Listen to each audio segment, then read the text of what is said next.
Uh, Now we'll have Mr. Ashwini Bhargava from Boeing making his presentation. Okay, thank you, Rahul. He just alerted me that I need to condense my thoughts in 15-20 minutes.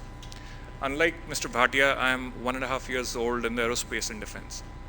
Rahul flipped the introduction slides a little too fast. So he skipped my 20 years of experience in energy, transportation, oil and gas sector. But I can tell you this is by far the best experience of my career spanning over 25 years. Rahul asked me to talk about aerospace and defense sector here, and then a little bit on what Boeing is doing in country.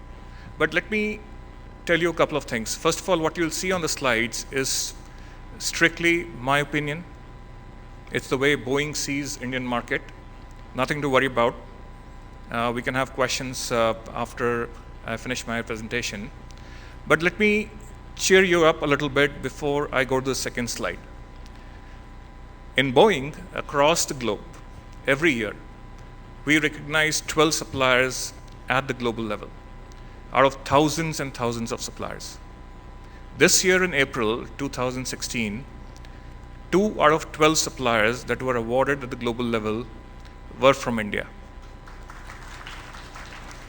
And at least one of the suppliers, I can't see the second one, at least one of the suppliers is sitting in this room. Can you raise the hand, please? So we awarded Cyient as one of the supplier based on performance. The second supplier is in the business of hospitality, and they also sell tea. And today, they are the best wire harness supplier for Boeing across the globe. And the name of the supplier is Rosaltech. I don't know if somebody is here from Rosaltech. So what I'm trying to say, India has got huge potential. You'll see some numbers on my slides, what Boeing is doing. We are $500 million, 30 suppliers, 120 indirect suppliers. We're not happy with $500 million. There is huge potential.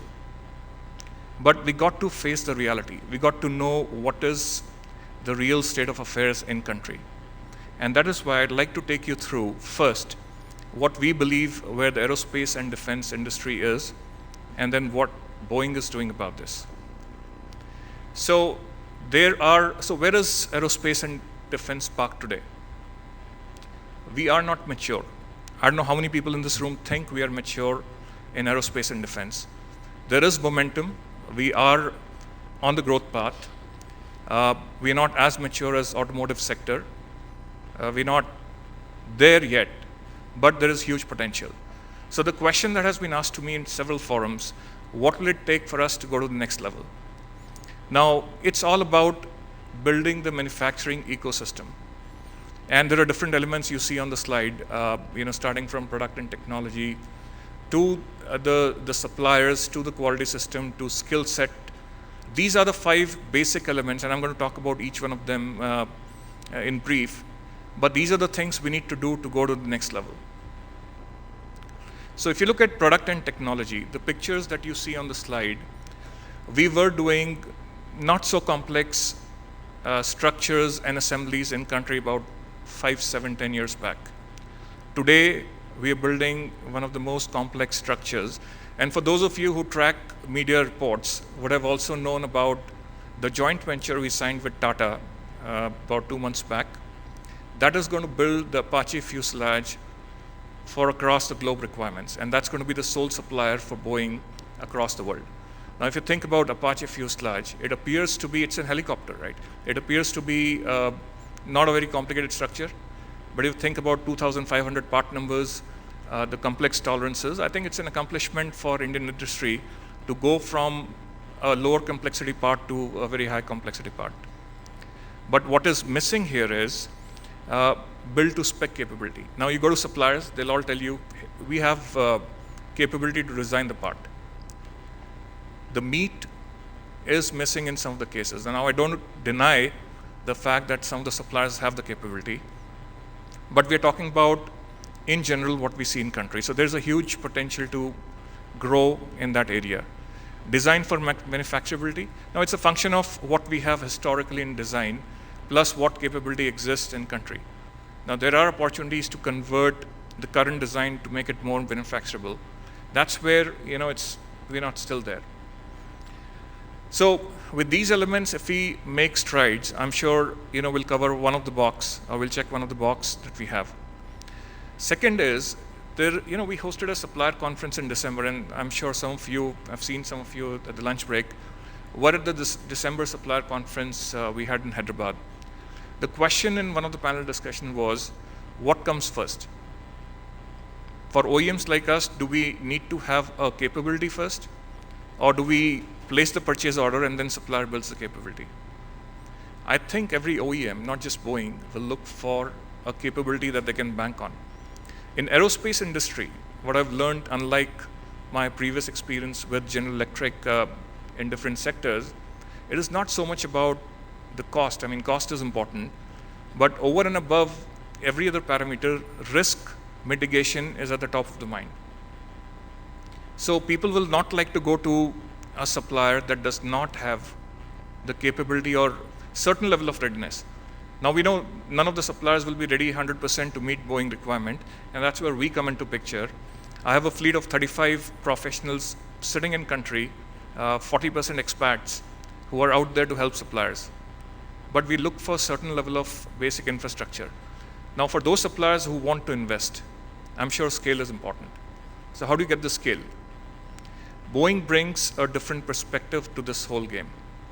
Now, I cover both defense and commercial verticals in Boeing. So one opportunity for supplier is to look at both, can we bring in work from both commercial and defense? The second is, can we combine the export requirement with the local requirement? Most of you would have heard we won significant chunk of Apache and Chinook orders last year. So that's what I'm talking about. So if you combine the Indian requirement with the global requirement, I think we can generate scale that, the suppliers will look for. It's all about business case. So that's one element that's going to help. Skilled workforce. Now, I'm quite deep into what happens or what is happening across supply base. I told you we have 30 suppliers. I know exactly on the manufacturing floor what the challenges are. And in my mind, I think this is one of the biggest challenge. Now, this doesn't appear to be significant in the bigger scheme of things, but this is where we are faltering the most today in the aerospace and defense industry. Skilled workforce. We don't have too many skilled people available in different areas. Now, you see the pictures on the right side. The center one is from that event that happened in Seattle, where Roseltec took the award. So it's kind of an Oscar kind of an event. So you can see the proud supplier taking the award. At the same supplier, we initiated a skill development program last year. We sponsored training in partnership with NTTF for 30 trainings who eventually graduated and got absorbed early this year. And who's going to benefit from that? It's not just Boeing, it's the entire aerospace industry that's benefiting. We have initiated another skill development program at a composite supplier called Tamil. It's a Tata Group company. And we are waiting to launch the third program later this year. We are very high on skill development. This is one of the huge evaluation criteria when we go to new suppliers. We look for these. Now, a lot of discussion about automotive industry versus the aerospace industry. It's a different ball game. You can read the slide. There are different parameters. I have realized over the last 1.5 years that aerospace and defense is a different ball game. Certification requirements, qualification requirements. You don't see the numbers coming or growing too fast because the qualification cycle for a typical aerospace and defense part, medium complexity, is about 18 months to 24 months, which is very different from the automotive sector. But yes, we have success stories. There are 2 success stories from Boeing. One is, again, TAL, a Tata Group company. They are known for the automotive sector, but you would have seen the paper ads from Boeing, which talks about the most complex floor beams. You fly 787 or 737 and all. The 787 floor beams, which are beneath the seat where you typically sit, are manufactured in India. And they're 100% on-time delivery this year for us. We initiated forging contracts, titanium forging contracts with Bharat Forge, again, automotive company. they've started pretty well. So it is possible to migrate from automotive industry to aerospace industry, but you got to remember the previous slide. The mindset is different, the requirements are different, so it's not a given. Now, know-how.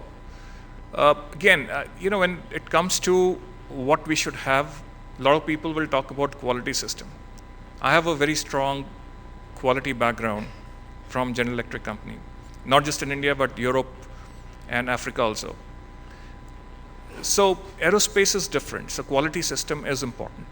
There will be, certifications from NatCap and the OEM specific certifications, but there are other expertise also which is missing in country.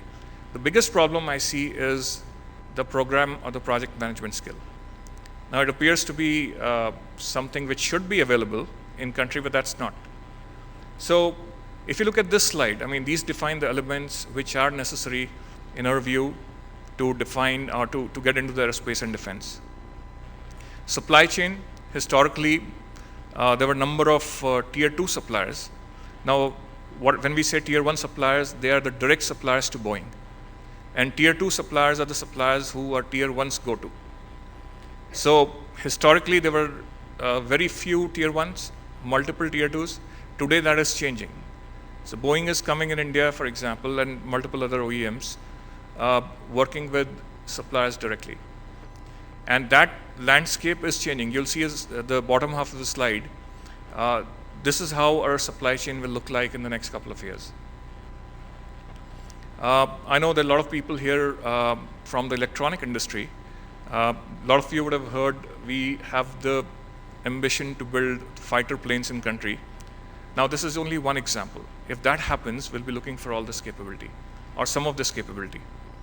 And electronics is an area which is not yet tapped, even by Boeing to a very large extent, but we'll get there. A lot of OEMs are coming to India. They're forming joint ventures. So that's a known thing. You can do it in multiple ways. Joint venture is not the only thing, but you got to have some level of partnership and handholding. Now, that's generic to how we see the aerospace and defense. Now let's move to what Boeing is doing in country.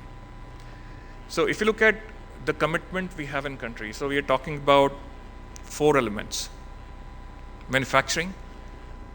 We are one of the very few OEMs who have inherited the culture of Make in India. We have taken it very seriously. There is a very limited piece of offset in the way we think, and that mentality has changed over the last couple of years. So we believe we are in India not just for offset. We are in India because we see value here. If we sell offsets to our headquarters, the projects that will come to India will be for short duration. But if you sell value, which is what Indian suppliers bring, then you have a long-term play. We are in all the key initiatives, including Skill India. You've heard about our JVs with Tata. I talked about the skilling event. So Boeing is committed to all the major initiatives that the government has announced. You heard several times, you would have heard several times in the press that ever since Make in India was announced, our manufacturing spend grew 2x. And I'll show you what our vision is for the next 10 years. Now, if you look at how we have grown in the value chain. So nothing is started today, we can't get into the complex parts all of a sudden. This has built over a period of time. And if you see the extreme right 2 columns, we have got into more and more critical elements when it comes to sourcing from India. And this is real. This is actually what we are doing currently in country. This includes the Apache fuselage, which is a huge deal for us. And I will not be surprised if we have a solid, reliable, sustainable supply chain if we win the fighter orders. Now, our sourcing has grown multiple times. Now, you've seen some of these articles. The gentleman whose picture is on the slide is our president and CEO for Boeing and country. He's not happy with the goals we have, 4x by 2020. He believes we can do a lot more. So he's pushing us. Now, we are aware there are a lot of challenges, whatever we got to do it properly. One issue from country can change the perception about this country. And there have been hits and misses in the past, which has kind of confused a lot of people back home if India can deliver. So we are now on the right track. We are handling the projects cautiously. I told you we have 35 people in my team covering quality, project management, helping suppliers. I've got subject matter experts, composites, tooling, structures, industrial engineering, lean manufacturing, who are again at suppliers' place helping them. So for us to make it happen, it is real. We can do 4x, we can perhaps do 5x. But whatever we do, we got to execute properly. So the challenges, these come from experience. And this is where we fail. This is real. I mean, a lot of people can get up, stand here and talk about the good story. When I talk to suppliers, I focus more on these challenges. Because winning the project is not as difficult as it is to recover if there is one bad experience. So these are the areas where we worry about. So what's needed? So I'll go to the next slide. So these are the 4 elements which are required to be successful with Boeing. And the main of this is execution. So if you have the ability to meet the cost, quality and delivery requirement, and more importantly, quality and delivery requirement, you have a game on hand with Boeing. So with that, I'll conclude and I'll open it up for any questions you may have.